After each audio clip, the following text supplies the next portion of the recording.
প্রিয় অষ্টম শ্রেণীর শিক্ষার্থীরা, আমরা আজকে তোমাদের অর্ধবার্ষিক পরীক্ষার জন্য বিশেষ যে ক্লাসগুলো করছি তার চতুর্থ অধ্যায় অর্থাৎ 4.1 থেকে 4.4 পর্যন্ত এগুলো থেকে একটা সৃজনশীল আসে। আমরা ঢাকা বোর্ড 19 সালের জেএসসির একটা কোশ্চেন সলভ করছি।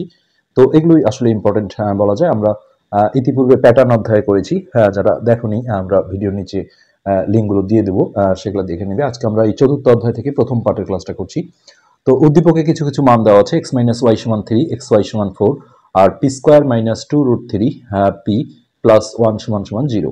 তো ক নম্বরে একটা উৎপাদকের বিশ্লেষণ দেওয়া হয়েছে, যেটা 4.3 অনুশীলনী থেকে। তো আমরা প্রথমে ক নম্বরটা তুলে নিচ্ছি। তো যে রাশিটা দেওয়া ছিল সেটা হচ্ছে a⁴ প্লাস a² b²। এটা খুবই একটা ইম্পর্টেন্ট উৎপাদকের বিশ্লেষণ বলা যায়। তো এটা আসলে তিনটা পদ হিসেবে অনেকেই মিডিল টার্ম করতে চায়, কিন্তু এটা মিডিল টার্মের উৎপাদকের বিশ্লেষণ হবে না। এই অঙ্কটার প্রসেসটা একটু অন্যরকম। সেটা হচ্ছে এখানে আমরা দেখো a² লিখে তার উপর একটা স্কোয়ার দেব, অর্থাৎ এই যে বর্গের যে সূত্রটা রয়েছে, অর্থাৎ a + b², হ্যাঁ, এটা সমান যে আছে স্কোয়ার প্লাস 2ab + b²। তো আমরা এই প্যাটার্নটা তৈরি করছি, যাতে করে এটা থেকে আমরা এইটা লিখতে পারি। আর এটা লেখা মানেই দুইবার গুণন আকারে লেখা যায়, a + b * a + b। তো একটা বীজগাণিতীয় রাশিকে দুইবার ততোধিক রাশির গুণফল আকারে প্রকাশ করলে সেটাকে উৎপাদকের বিশ্লেষণ বলা হয়। যার কারণে আমরা দেখো এই কোণাটায় এইটা করলাম, আর এই কোণাটায় যেটা করব, এখানে b² লিখে তার উপর একটা স্কোয়ার দেব, তাহলে এই জিনিসটা আমার ঠিক থাকলো, এটাও ঠিক থাকলো। আর মাঝখানে আমরা 2ab যদি করি, 2 ডট এই যে ভিতরের এই অংশটা হচ্ছে a, হ্যাঁ, a ডট b। তো মূল অঙ্কটা সবসময় ঠিক রাখতে হবে। দেখো এটার স্কোয়ার করলে এটাই হয়, এটাও স্কোয়ার করলে এটা হয়, বাট এইটা আমরা যদি গুণ করি তাহলে 2² b² হয়, কিন্তু অঙ্কে কিন্তু 2 নেই, একটা স্কোয়ার b² আছে, সরি। তো এইখানে মূল অঙ্কটা ঠিক রাখতে গেলে এখানে একটা স্কোয়ার b² মাইনাস করে দিতে হয়। হ্যাঁ, তাতে করে যেটা হবে, এই দুইটা স্কোয়ার b² থেকে একটা স্কোয়ার b² বিয়োগ দিলে কিন্তু এটা আসবে, মূল অঙ্কটা ঠিক থাকবে। আর এটা আমরা একটা প্রয়োজনই করেছি, সেটা হচ্ছে এটা দেখো এই ফরম্যাটে চলে আসছে এখন, স্কোয়ার প্লাস 2ab + b²। এখন এটা থেকে আমরা এইটা লিখবো, অর্থাৎ এখানে a মানে হচ্ছে আমাদের এই ভিতরের অংশটা স্কোয়ার, আর b মানে হচ্ছে এই ভিতরের b²টা। তো এখন আমরা যেটা লিখবো a প্লাস b মানে হচ্ছে আমাদের b², তাহলে a + b²। আর এই জায়গাটা আমরা যেটা করব, মাইনাসটা রেখে একটা ab লিখে তার উপরে আমরা স্কোয়ার দেব। এতে করে আমাদের দেখো এই যে একটা সূত্র আছে উৎপাদকের বিশ্লেষণে বহুল ব্যবহৃত এই সূত্রটা, স্কোয়ার মাইনাস b² সমান হচ্ছে a + b * a - b। কেননা এই সূত্রের মাধ্যমে দেখো একটা বীজগাণিতীয় রাশি দুইটা রাশির গুণফল আকারে প্রকাশ হয়ে যায়। তো সেক্ষেত্রে আমরা এখন এই সূত্রটা ইউজ করব। এই পুরোটা আমার a আর এই ভিতরের অংশটা b, তাহলে স্কোয়ার মাইনাস b²। এটাকে আমরা এখন a + b * a - b লিখবো। a বলতে এই পুরো অংশটা, a + b মানে হচ্ছে ab, এটা a + b a - b করলে a হচ্ছে আমাদের আবারও এইটা স্কোয়ার প্লাস b², আর মাইনাস b মানে হচ্ছে এটা, অর্থাৎ ab। তো এখানে একটু সাজিয়ে নিতে হয়, সেক্ষেত্রে b² গুলোকে লাস্টে ফেলতে হবে, এবিটাকে সেকেন্ড পজিশনে নিতে হয়। এটা এর ঘাত অনুসারে আসলে সাজাতে হয়, এর বড় পাওয়ার এটা, তারপরে এটা এক পাওয়ার আছে 1 পাওয়ার, এটা আসবে, না হলে অনেক ক্ষেত্রেই সমস্যা হবে। Square plus ab plus b², আর এখানেও আমরা মাইনাস এবিটা মাঝখানে নেব, square minus ab plus b²। তো এই যে বীজগাণিতীয় রাশিটা দুইটা রাশির গুণফল আকারে প্রকাশ হয়ে গেল, এবং এর সাথে সাথে এটা উৎপাদকের বিশ্লেষণ হয়ে গেল। এখানে আর কিছু করার নেই, এটাই অ্যান্সার। নেক্সট আমরা খ নাম্বারটা দেখছি। খ নাম্বারে এখানে দেখা যাচ্ছে যে উপরে যেমন অনেকগুলো মান দেওয়া আছে, xy দিয়ে দেওয়া আছে, p দিয়ে দেওয়া আছে। আসলে চলক দেখলেই তোমরা বুঝতে পারবে যে কোন মানটা দিয়ে কাজ করতে হবে। এখানে যেহেতু p নেই, তাহলে এই মানটা এখানে লাগবে না, এটা গ নাম্বারে লাগবে। আর এখানে xy এলা যে মানগুলো ছিল, এই জিনিসগুলো প্রয়োজন হবে। তো আমরা প্রথমেই দেওয়া আছে দিয়ে উপরে মানগুলো আগে তুলে নেব। দেওয়া আছে x - y = হলো 3, আর xy এর মান হচ্ছে 4। আচ্ছা, নেক্সট আমরা এখন যদি প্রদত্ত রাশি লিখি, যেটার মান চাই এটাকে প্রদত্ত রাশি বলা হয়। তো সেক্ষেত্রে এখানে আমরা দেখছি যেটা a - b³ এর যে হচ্ছে মান নির্ণয়ের সূত্রটা রয়েছে আমাদের, সেইটা এখানে প্রয়োজন হবে। সূত্রগুলো অবশ্যই ভালো জানতে হবে। a³ - b³ সমান হচ্ছে a - b, ওখানে xy দিয়ে আছে, a - b² প্লাস এখানে কিন্তু প্লাস থাকে, plus 3ab into a minus b, অর্থাৎ এক্স ওয়াই দিয়ে থাকলে যেটা হবে x minus x cube minus Y cube সমান x minus y whole cube plus 3xy into x minus y. তো আমাদের এই এক্স মাইনাস ওয়াই আর এক্স ওয়াই এর মানটা প্রয়োজন হবে। তো এখানে এই দুটো মানই কিন্তু দেওয়া আছে। হ্যাঁ, কিন্তু এই জায়গাটায় আমরা একটা সমস্যায় পড়বো যে এক্স প্লাস ওয়াই এর আমাদের মানটা নেই। তো সেই জন্য আমরা দেখো এই জিনিসটা আগেই যদি একটু রেডি করে নিই তাহলে খুবই ভালো হয়। তোমরা নিশ্চয়ই এই সূত্র দুটোর সাথে পরিচয় আছো যে একটা হলো এ প্লাস বি হোল স্কোয়ার, এটা সমান লেখা যায় এ মাইনাস বি হোল স্কোয়ার। এটা চিহ্ন পরিবর্তনের ক্ষেত্রে এই সূত্রটা ইউজ করা হয়, আর এখানে মাইনাস আসলে এটা প্লাস হয়ে যায়, আর এখানে 4ab থাকে। সূত্রে আমরা এবি দিয়ে পড়ি, অঙ্কটা X Y P Q M N যে কোনো চলক দিয়ে থাকতে পারে। আবার এটার একটা মাইনাসের সূত্র আছে, হচ্ছে এ মাইনাস বি হোল স্কোয়ার সমান এটা চেঞ্জ হয়ে হবে এ প্লাস বি হোল স্কোয়ার, আর এখানে প্লাস আসলে মাইনাস হয়, মাইনাস আসলে প্লাস হয়, তো এটা মাইনাস 4ab।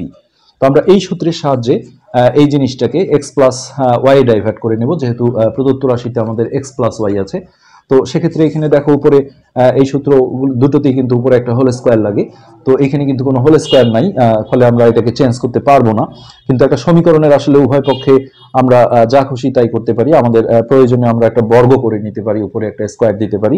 তো আমরা সেই কাজটাই করছি, এই পাশে একটা স্কোয়ার দিয়ে নিলাম, আর এই পাশে আমরা 3 এর উপরেও একটা স্কোয়ার দিয়ে নিলাম, আর এইখানে আমরা লিখে দেব যে উভয় পাশে হচ্ছে যে বর্গ করে, স্কোয়ার দেওয়া মানে হচ্ছে বর্গ করে। তো এখন এটার দুইটা সূত্র আছে, একটা হলো বর্গের সূত্র square minus 2ab plus B square, কিন্তু আমাদের উদ্দেশ্য আসলে এক্স প্লাস ওয়াই বের করা।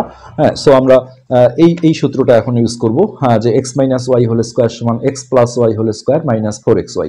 তো আমরা যদি সেটা হয় তাহলে এখানে দেখো x plus Y whole square minus 4xy, আর 3 স্কোয়ারে হচ্ছে 9। এরপরে আমরা যেটা করব, এইখানে এক্স ওয়াই এর মানটা আমরা বসিয়ে দেব, 4 মান দেওয়া ছিল, X plus Y whole square minus 4, এই 4 ডট এক্স ওয়াই এর মানও 4, হ্যাঁ, সমান সমান হচ্ছে 9। এবার আমরা এটাকে 4 4 16 গুণ করে ওই পারে মাইনাস ছিল প্লাস করে পাঠাবো একবারে। সো এটা হবে X plus Y whole square সমান হচ্ছে 9 প্লাস 4 4 16, অর্থাৎ এটা 25 হয়ে যাবে। তো বা X plus Y whole square সমান 16 আর 9 25। তো এখানে অনেক সময় এটা প্রয়োজন হবে যে স্কোয়ারটাকে এই পাশে পাঠাতে হবে, তখন এটা রুট ওভার হয়ে যায়, কিন্তু এখানে আমরা প্রদত্ত রাশিতে দেখছি পুরো স্কোয়ার সহই আছে, তো আমরা মানটাকে এইভাবেই রাখছি। এখন যদি আমরা প্রদত্ত রাশি লিখে ফেলি তাহলে আমরা সুন্দরভাবে অঙ্কটা করতে পারবো। তো এখানে আমাদের প্রদত্ত রাশি হচ্ছে X cube minus Y cube minus 2 into x plus Y whole square. তো আমরা এই মানটা কিন্তু অলরেডি রেডি করে নিয়েছি, আর এটা হচ্ছে আমাদের এ কিউব মাইনাস বি কিউবের যে মান নির্ণয়ের সূত্র আছে, অর্থাৎ এই যে এই সূত্রটা এক্স ওয়াই দিয়ে যদি আমরা বলি x minus y whole cube plus 3xy into x minus y, আমরা সেই সূত্রটা এখানে ফেলবো, যে a minus b whole cube plus 3ab বলতে 3xy ইন্টু এ মাইনাস বি মানে হচ্ছে এক্স মাইনাস ওয়াই। আর এটাকে আমরা ঠিক রাখবো, যেহেতু এটার মানটা আমরা রেডি করে রেখেছি 2 into x plus Y whole square.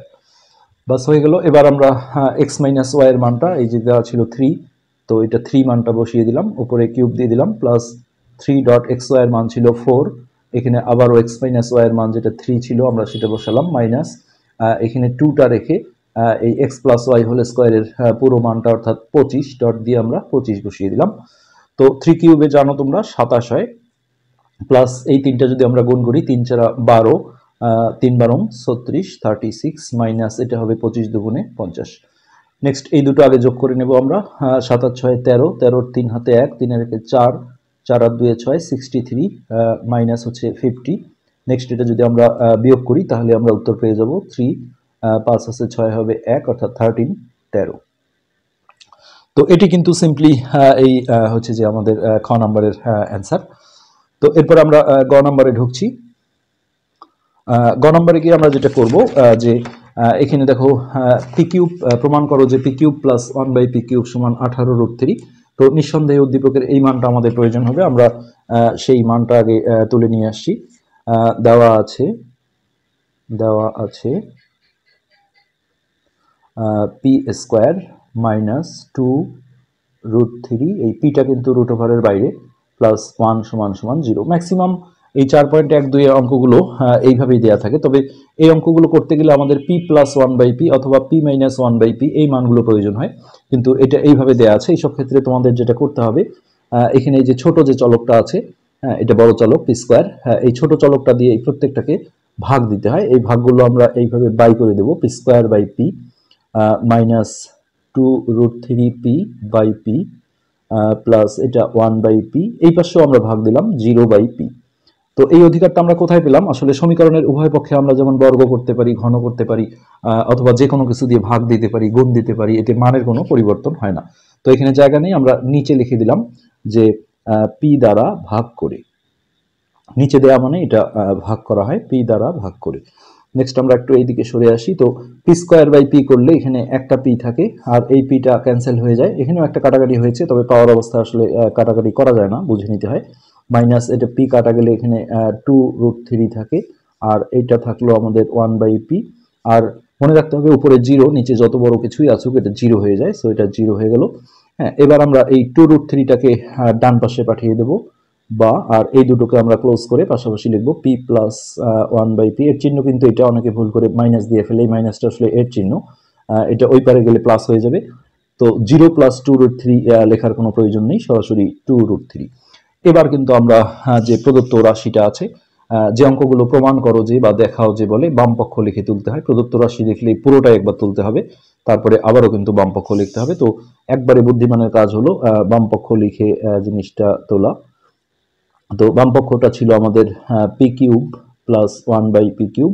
তো এটা আমাদের a কিউব প্লাস b কিউবের যে মান নির্ণয়ের সূত্রটা রয়েছে, হ্যাঁ আমরা সেটা ইউজ করব। অর্থাৎ এই সূত্রটা হলো a plus b whole cube. তো a মানে হচ্ছে p প্লাস, আর b মানে হচ্ছে 1/p, তাহলে a plus b whole cube, আর এখানে মাইনাস আছে -3ab into a plus b। এটা সূত্র, মান নির্ণয়ের সূত্র। একটু আগে আমরা যেমন a cube minus b cube দেখিয়েছিলাম, তো এটা ছিল a minus b whole cube plus 3ab into a minus b, আর এটা প্লাস হলে এটা প্লাস হবে, আর এটা প্লাস হবে, আর এই জায়গাটা মাইনাস হবে। সূত্রগুলো আগে ঠিক করে নিতে হবে তোমাদের।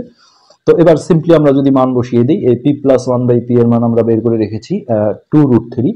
তো এখানে 2√3 দিয়ে তার উপরে আমরা এই কিউবটা দিয়ে দিলাম, আর এটা উপর নিচে এটা কাটা যাবে পিটা। তো -3 ডট এই মানটা আমরা আরো একবার বসাবো 2√3। তো এটার ক্যালকুলেশন আসলে এটা ক্যালকুলেটরে দিয়ে তোমরা পাবে না, ফ্র্যাকশন দেখাবে। তো একটা জিনিসের উপর কিউব থাকা মানে 3 দিয়ে গুণন না, এই জিনিসটাকে 3 বার গুণন। তো আমরা যদি রাফে এইভাবে লিখি যে 2√3 গুণন 2√3 গুণন 2√3, তাহলে আমরা ক্লিয়ার বুঝতে পারবো। এখানে দেখো এই 3টা 2 যদি আমরা গুণ করি, তাহলে 2 দুগুণে 4, 4 দুগুণে 8।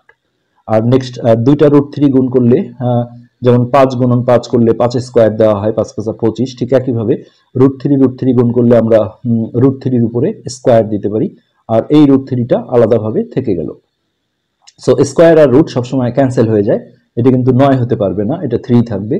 সো এটা যদি 3 হয় তাহলে 8.3, আর এর কোনো গতি নেই, এটা এইভাবেই থাকবে। সো এইটা গুণ হয়ে যাবে 3 8 24√3। এখন রুটের ভিতরের অংশের সাথে বাইরের অংশের কোনো গুণন সম্ভব না, সো এটার ক্যালকুলেশন হচ্ছে আমাদের 24√3।